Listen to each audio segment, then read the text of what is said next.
Founders, I already know exactly what your dashboard will look like at the end of this quarter.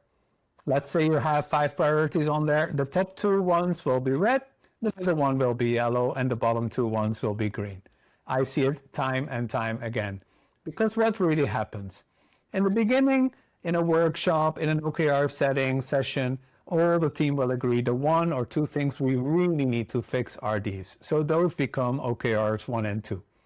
And then they feel, well, is that all we should work on? No, there must be some other things we could add, right? So they start looking at the functions that are not that involved yet, or maybe projects that they would also like to work on, and they turn those into OKRs 3, 4, and 5.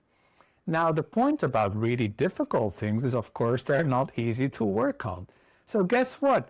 We get out of the workshop, we start hitting the road again on Monday, and what do people actually make progress on? On the things they added themselves that are easier and more fun to work on. Nobody likes to work on those big roadblocks. And time again, you track it every week, and yeah, we know this is the most important, we'll see some progress next week, but of course you don't.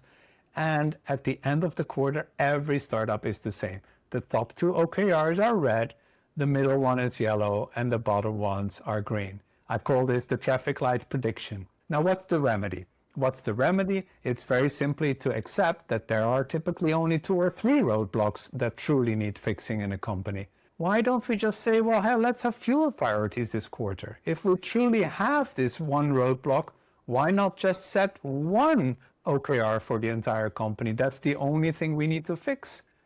If you do that, what do you think is the chance it's still going to be red at the end of the quarter? Now everyone knows this is the one thing we really need to fix, and for once you'll take it out of the way and it will no longer be there on your list for projects to solve. This is what truly matters.